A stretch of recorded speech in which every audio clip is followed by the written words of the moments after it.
to productize something or to achieve a business that continues to make money even after you're gone requires systems. Hey friends, it's Steve. Want to know how a $5 book lands a $5,000 client? I've recorded a 15-minute video showing you our magnetic author method. It's up now at magneticauthor.co/video. Welcome to the Unstoppable CEO podcast. I'm your host, Steve Gordon, and we have got a dynamite interview coming up for you today. I am speaking with Max Traylor. He helps brilliant people turn their unique knowledge into repeatable systems, which he says means productized consulting services. And he really helps see value in others that they cannot see themselves. Maybe he'll turn this into a consulting session on me. I don't know. We'll find out. He has fallen in love with helping sales and marketing consultants discover what their knowledge is really worth, define it, package it, use it to improve their professional lives. And he has proven that it's possible to move from selling commoditized services to selling proven strategies. And this is going to be huge for everybody listening. And I'm so excited that he is here. Max Traylor, welcome. That was a great intro, Steve. Thank you. I'd like to use some of that. You should. Cheers to you. Yeah. So this is going to be really good because the people who are listening to this are people who are doing the things that were in that intro. They're doing consulting. They're probably doing services of some kind if it's not consulting. Many of them are in that sales and marketing consultant world, although not all. But I think for anybody who's listening to this, our audience, this is going to be a really good fit. So I'm really curious, how did you get to be the expert in productizing and packaging up these expertise services? Well, the short story is I'm a fourth generation entrepreneur. And I grew up with my dad telling me, Max, you know, we go to Disney World all the time because I have a digital, scalable, residual business model. That was my lullaby as a child. And I didn't understand what the heck he was talking about. So he told 5-year-old me, Max, that means you do something once and you get paid forever.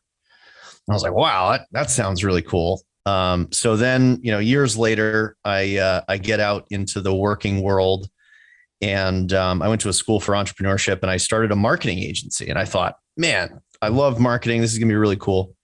And turns out that was the opposite, you know, in terms of business model, that was the opposite of digital, scalable, residual. It was the opposite of do something once, get paid forever. It was like do something more and more and get paid less and less. Every time I hit my goals, every time we took on more business, it felt like I had less personal time. So I just really felt stuck. And so I made a series of decisions. One was selling more strategy, which I found strategy or selling the thinking. And I found that played by a totally different set of rules. So I could charge a lot more for my time versus some of the things which, you know, 10 years ago really became commoditized. The doing of things. There's the freelance gig network now. You can get anybody just out of college to do anything you want. So it became very competitive pricing wise. Anyway, so I started selling strategy versus the doing of things and accidentally fell into licensing a lot of the processes and the methods and the tools that we had developed. So it was through discovering what my dad had always talked about in a traditionally fee for service marketplace of agency services or consulting, and finding how I could turn that into my own digital, scalable, residual business that supported what I wanted to do in my personal life, which was play professional paintball and golf a lot. And now I have 2 kids. So it was even, you know, more important that I made that decision. So I fell into the business of helping other people do it because I discovered how to do it for myself. And I guess I developed a passion for seeing people improve their personal lives, not just make more money. And this is really the only way to do it is to package up your knowledge and make sure you're getting paid for it. Yeah, I couldn't agree more. I think it's interesting. Going back years, I had this conversation with a guy who owned a software development company. And except they weren't the good kind of software development where they were, coding something and putting it on the app store and making $1 billion. They were staff augmentation for state contracts, which was all trading time for money. And we were having this conversation about sort of like the fantasy of every professional service business owner. And that is to create a product. And they were trying to code this product that they were going to sell separately. And that conversation is always kind of stuck in my mind because the way to make that transition isn't exactly clear. If you're on that service side and you're sort of trained to show up and you get paid because you're there, to make the transition that you're talking about into being paid continually again and again and again for work that you've done once it's a little bit foreign in this world. Well, yes. And I've learned that there's different ways of doing it. I think that because so many young entrepreneurs have come out with online classes, for some reason, I woke up in the online class era, and that's been happening over the past 5 years. Everyone's got an online class. So our mind immediately goes to, okay, you're talking about creating a software product, or you're talking about creating, some online accessible thing where people watch your videos. It doesn't have to be a product in and of itself. The objective is to step away from your business fully. Like, I'm not available. I'm in Africa hunting lions or whatever I want to be doing. And the business is still functioning and the business is still making money. So an example of you don't need to build a product to accomplish this is EOS would be a perfect example. Entrepreneurial operating system. Maybe that's a good example because of your audience. They should know what that is. Very, very popular in the consulting space. Gino Wickman, the creator of the EOS methodology and services process, he doesn't do the work anymore. He's created a teachable system where other people can sell it, other people can run it. It doesn't change every time. It's the exact same tools are used, the exact same process is used. And so it's easily teachable, it's easily sellable. Gino's off writing his next book, doing whatever he wants to do. So to productize something or to achieve a business that continues to make money even after you're gone requires systems. It requires that you sell and deliver the same thing every time. And it's achievable as a services business. It's also achievable as a product. So I'm curious, what are some of the questions that you begin asking your clients? Someone comes to work with you, they've got a service business, they want to go down this road. What are the first few questions that you ask them to sort of determine what the potential is? Well, how's your life going? I guess I was taught from an early age that you put your personal life first and you build a business around your personal life. That's the gift that I was given. So I ask people about their personal lives. How much are you working? When was the last time you took a vacation? What's your relationship with your kids, with your wife? What are your hobbies? What do you love to do? Oh, I love to travel. When was the last time you traveled? Oh, 2 years ago, pandemic aside, obviously. And that generally tells me if they're on the hamster wheel, being told what to do by their clients, or if they've actually achieved control over their business. Because if you have control over your business, you ought to be taking some vacation. You ought to be sharing in the fruits of your labor. So I get that that's kind of a non-answer. I guess my first real business question would be, how many services do you have? I guess at that point, they start listing out services. Do you then speak? Yeah. Yes, they do. And as soon as you list out your services, it's like a graphing calculator, and it's been a while since I was in math class, but you know how, you square it or you cube it or you quad the number and the numbers just get huge. Well, that's what happens to your business in terms of complexity. Like, you are a human being and you are delivering a labor-based complex service. Now, multiply the complexity by 3 because you've got 3 different clients doing a different combination of services, each with their own different personalities and goals and all this stuff. This is where people get stuck because we're human, like juggling. How many things can you actually juggle before you drop something? So the biggest difference I see between people that have achieved balance in their personal and professional lives and people that have not is that the people that have achieved balance deliver one thing many ways. They deliver one thing as a service. That same thing can be delivered as a group workshop. That same thing is available for purchase online. That same thing has been codified into a book. Same thing, multiple delivery methods. The operational efficiencies are astronomical. You could train a person that couldn't find their way out of the bathroom to do these things. The people that struggle offer multiple things one way. A professional service where they hold their client's hand and they try and maintain the dumpster fire that is client services. But Max, every client is different. That's a problem of your demand generation efforts. Every client should not be different. This is a problem with focus, and shame on you in the marketing space because you, and even in the sales space, you can't get away with it either. You teach your clients to focus and the benefits of focus. And yet 95, if I look at 100 agencies, 5 of them will have some element of focus, whether it be industry or practice area or situational. Those are kind of my 3 categories of focus that I look for. But after speaking with them, only 2 out of those 5 are actually focused. The other 5 just embraced it, or the other 3 just have embraced it from a commercial standpoint. But you look at their client accounts and they're all over the place. So the idea that all our clients are different, that is in and of itself the problem. And you need to make sure that all of your clients look the same, behave the same, have the same wants, the same needs, the same, culture, thought process. The more you can get your clients to look the same, the more efficient your business is going to be. So are there businesses where this approach isn't necessarily a fit? I mean, maybe. I haven't found any. Did any come to mind? I mean, all we're talking about here is being able to recognize the patterns in a professional service and to only do the thing that is most valuable to your customers and to say no to everything else. I can't imagine a situation where that isn't considered common sense.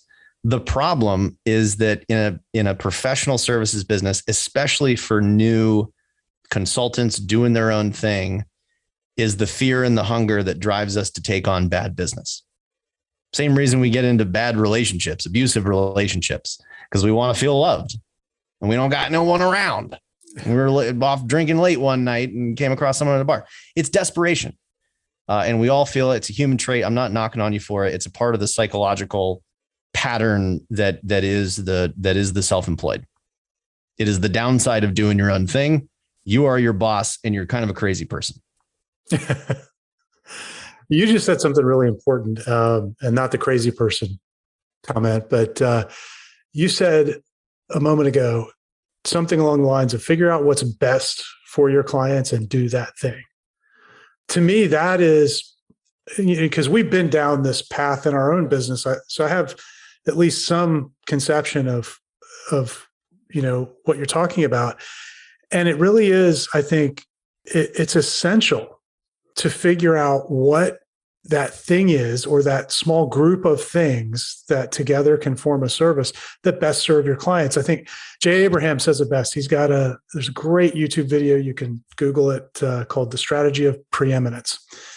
And one of his statements in there is that, you have a duty to your clients to sell them all that they need to get them to buy, every component together that they need to be successful. If you sell them less than that, you're underserving them. And so what I love about what you said is that it's really about figuring out what is that spot that really wraps your clients in this sort of sphere of care.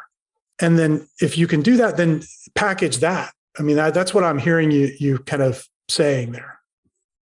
Yeah, there is, the hardest question on the test wasn't, pick the right answer. It was pick the best answer. Those were the questions that really pissed me off. And that's what this is. There is always a best answer to the question, what is your most valuable service? And you are doing a disservice every time you don't focus on that thing. So as you're working with someone and they're beginning to put this together, what does it often look like for them? They're now doing, you've kind of narrowed them down. I'm sure they've got existing clients, existing relationships, and some of that just kind of works its way out over time. But now you're focusing on moving forward in this one area. And you talked about adding, I guess, different levels of offering the same thing. What does that typically look like for someone that you work with? Usually people have to spend at least a few years delivering just the professional service before they really validate the operations of that service. I've found there are three levels to productizing any given thing. One is a professional service. The second would be a facilitation model where you can deliver that process to many people at the same time. And the third level is a license model where people will actually pay to wield the facilitation model as a business. Like EOS, people pay EOS to wield the EOS process as their own business and charge for it and things like that. It's also where you find like franchise. But I find a lot of entrepreneurs, especially solopreneurs, they just haven't experienced the operational discipline of doing the same thing over and over to where it's almost like starting over.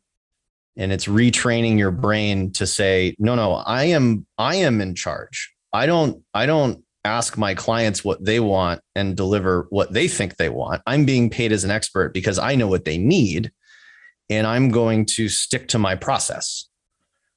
So that takes discipline. It takes at least a few mental breakdowns. I think the hardest thing is, what do you do with the clients that are already in control of the relationship? Because if you lose, it's very hard to gain control again of a relationship. Like if you start out as a strategic partner and then you start doing website stuff and all of a sudden you're the website person because you're defined by what you do. And I see this case a lot. People start strategic and get tactical very quickly. It's almost impossible to go back. Like no one can go from a website person to a strategic advisor, but you can very easily go from a strategic advisor to a website person. So people are kind of stuck with a book of business that with scope creep, that they're replaceable and they know what they want to do, but they're not in a position to tell their clients, hey, this is the way we're going to do it. So it's kind of a scary period of time where their effort is being spent on the legacy business, which is basically chaos and run by their clients, to, how do I establish a new order and how do I get enough income in this new model to give myself the confidence to tell those other clients to go away? Because ultimately that's what you have to do. You have to fire your clients and start over. And so there's a transition period, and that transition period is very tough. It's like a blood transfusion. Sometimes it doesn't work.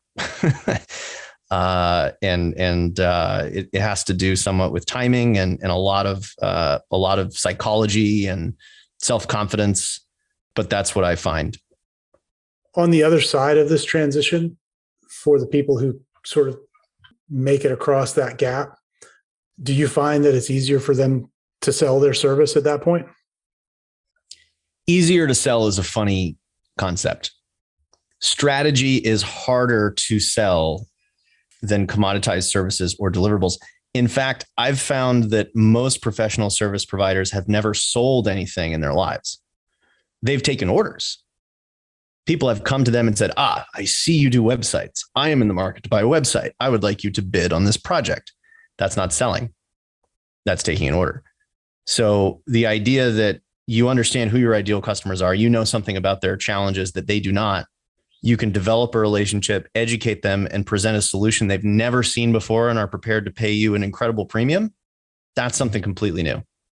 So no, it is harder to do it, but once you do it, there's no turning back. You've talked about transitioning to selling strategy. And, I often look at that as being distinct from this idea of the productized service. A lot of times you see people talk about productized services, and it's very much productizing the delivery of the website. If we use that example, right? Or a blog or right. Yeah. There's a tangible thing at the end, and there's a defined process to get to that tangible thing. And yeah, absolutely. So, whereas strategy, you think of, well, that's bespoke for every client because it's nebulous. What is it? Right. Exactly. What does it really mean? Yeah. It's fugazi. It's fugazi. So how do you reconcile that? I mean, I'm assuming you approach the idea of selling strategy in the same way. You're looking to productize that. Yeah. How does it work? You have to define strategy. You have to make the subjective objective. You have to make the nebulous tangible. Strategy is a plan. So like when I hear people say strategy, I always try to clarify, well, what the heck do you mean? It's a plan. All right, well, show me a plan. What does that look like? I've come to define a plan as goals, roles, timeline, budget. It needs a defined objective. You need to have team roles. They need to have a timeline of activity, and you need to know how much it's going to cost or how long it's going to take. So once you define it that way, you can say, well, instead of the defined thing that you can touch and feel being a website or a blog, it is literally a document that has those things. That's your strategy.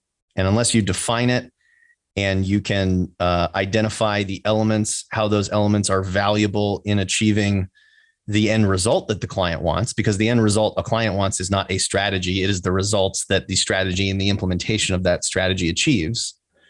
So you have to treat strategy like a product. Why does this bell and this whistle make for a better cycling experience than, the other bikes? I don't know. I'm not a bike salesman, but you have to talk, you have to make the things real, make them tangible. That's a difficult task. I think for most people, I think that's where most service providers struggle, even in the more tangible things that they do, Well, I've been told my superpower is to see the value in other people.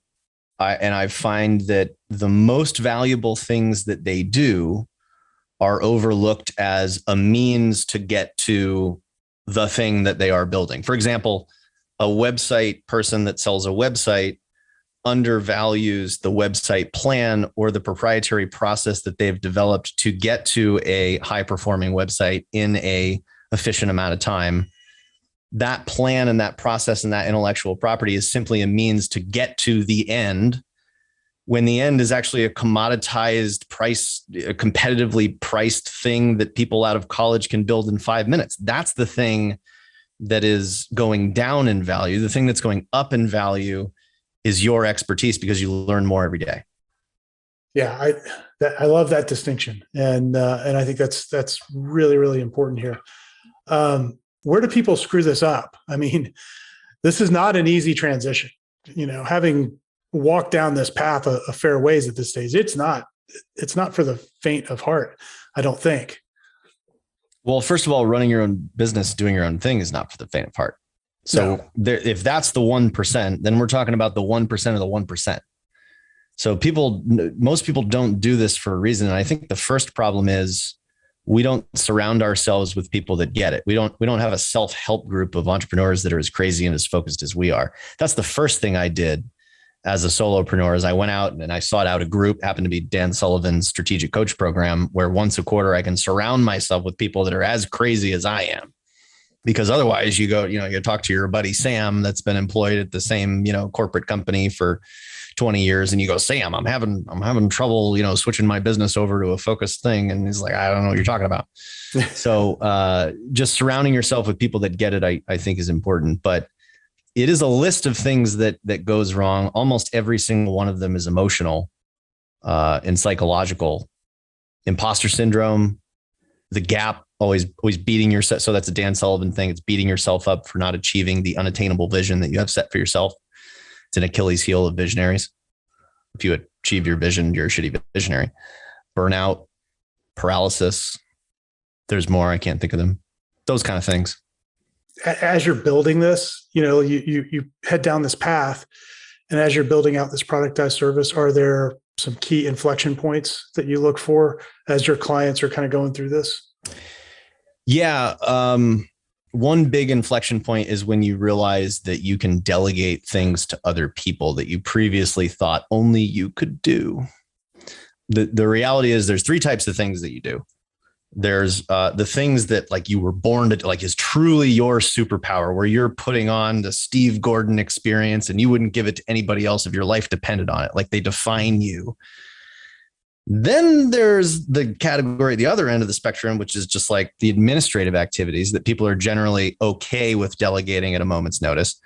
Finance stuff, maybe email, answering the phone, things like that. The middle category is the really dangerous stuff. These are the stuff that you have learned how to do. So the actual, so for a website strategist, that superpower is to empathize with the buyer and create an experience that captures them, right? That might be somebody's superpower. The learned skill is how to code that into a website. And so people think that the things that they have learned how to do cannot be delegated to other people. They think they're good at it. They think no one else can do it.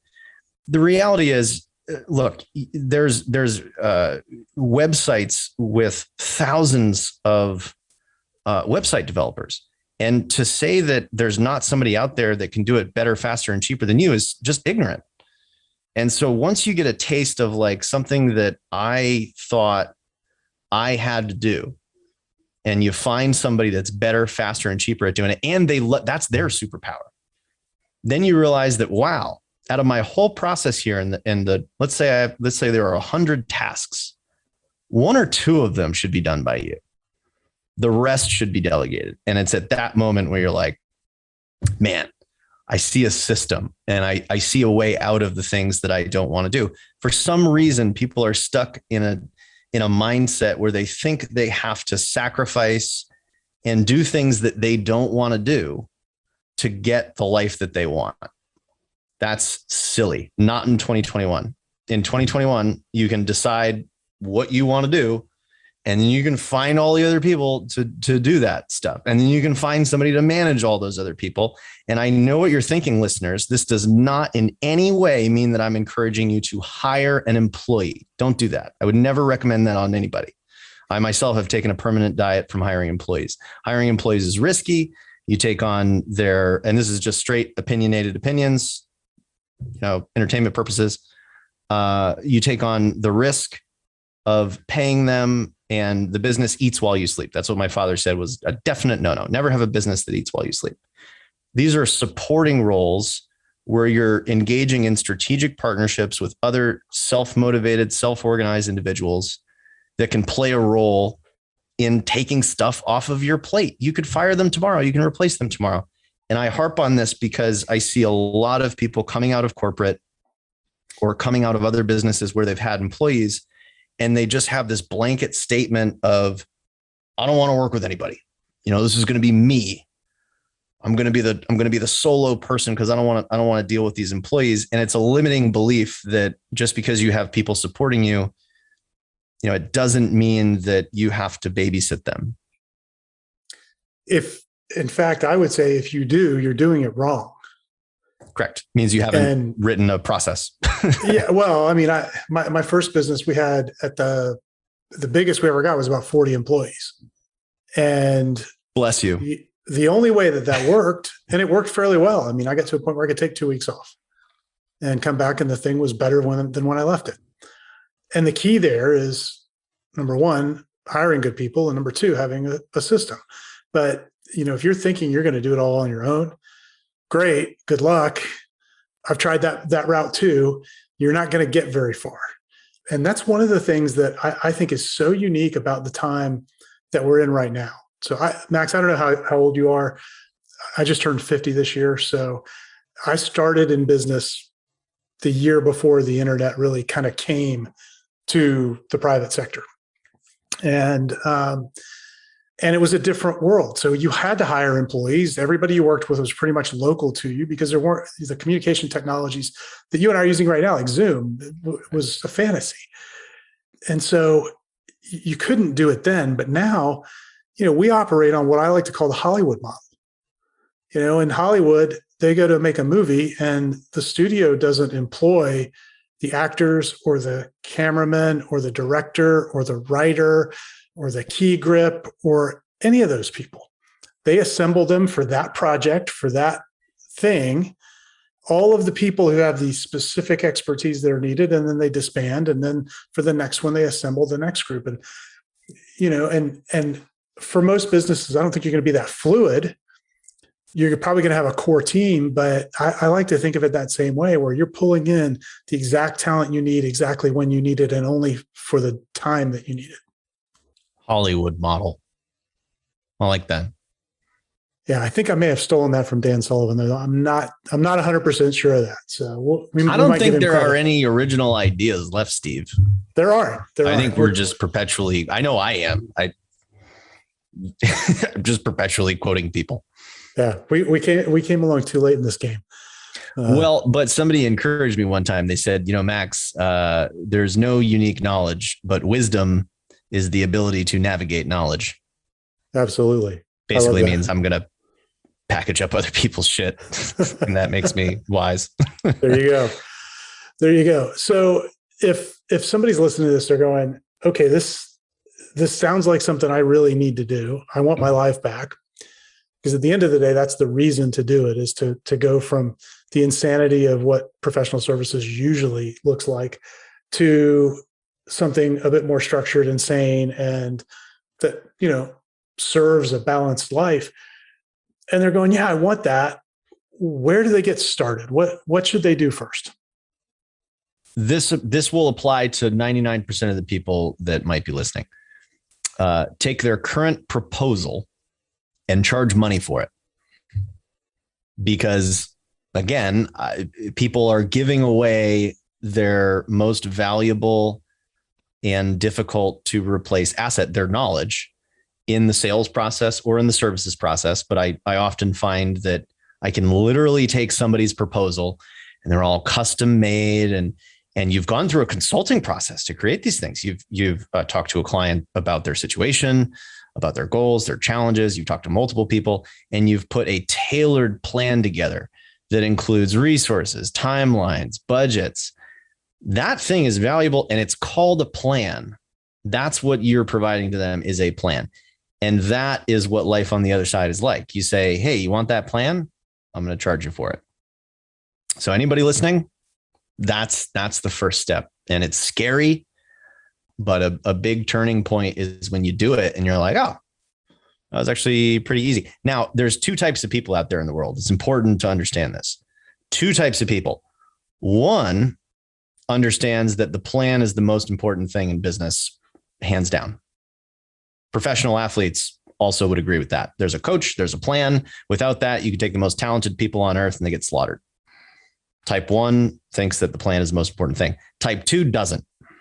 So people go out there and they go, you have this problem, Mr. and Mrs. Client. I believe the first thing we should do is create a plan. And the client goes, I don't want a plan. I just want a website right now. Can't you build it fast? I need chop, chop, chop. You got to understand that that's just type 2, and you can't change type 2 to type 1. You're just talking to the wrong person. So I caution you that you'll still be treated like a crazy person sometimes, but you got to learn that just those people you ought to stay away from. Now, that because those are the same types of people that you work with, and you get poor results and the relationship ends up like crap anyway.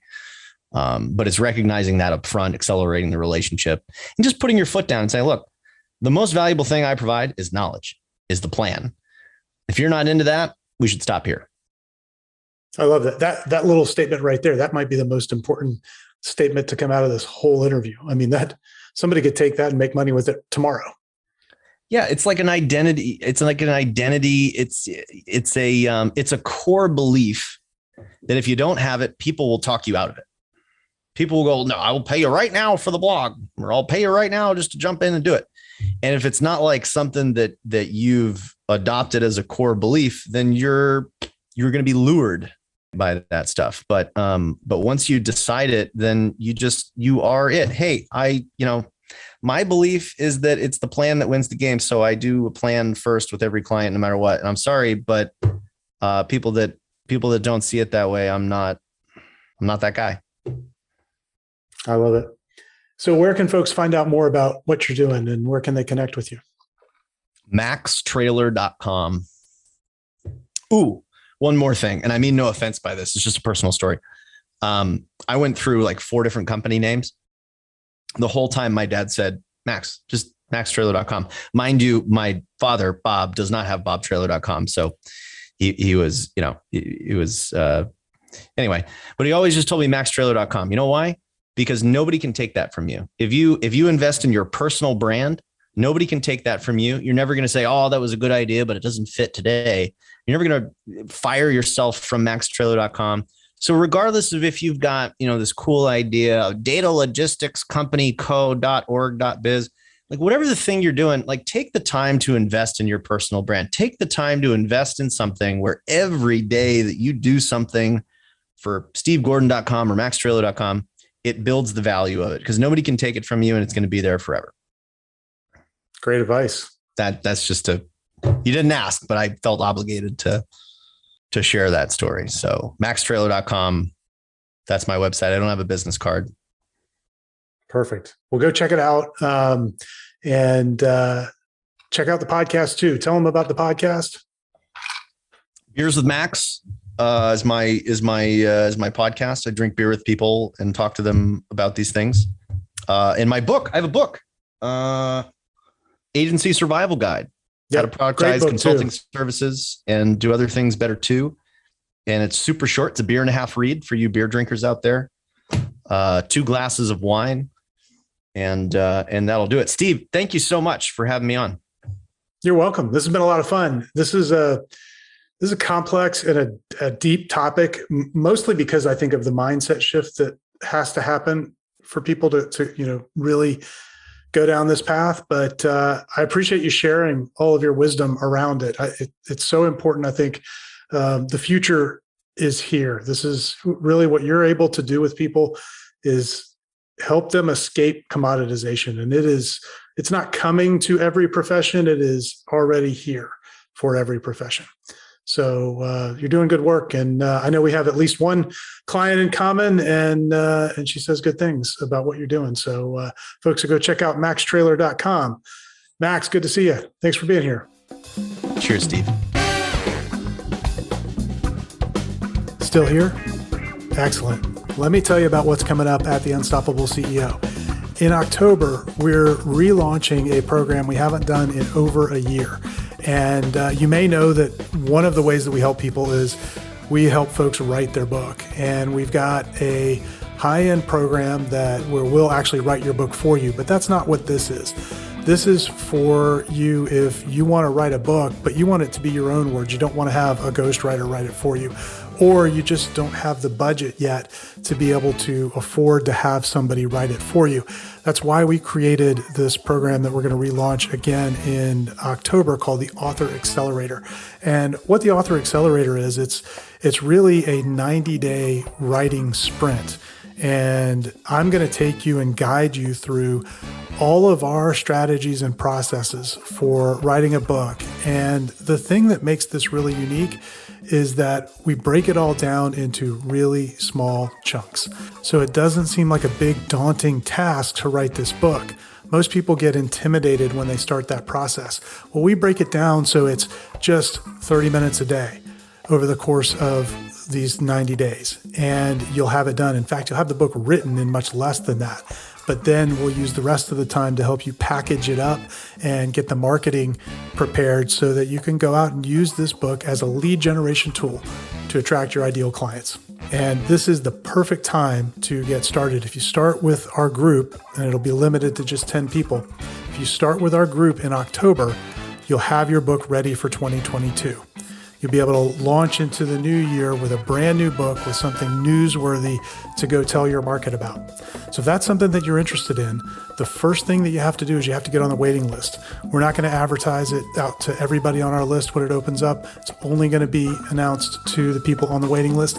The way that you do that is you go to unstoppableceo.net/accelerator. You can get on the waiting list there and you can learn all about the course. Hope you'll join us.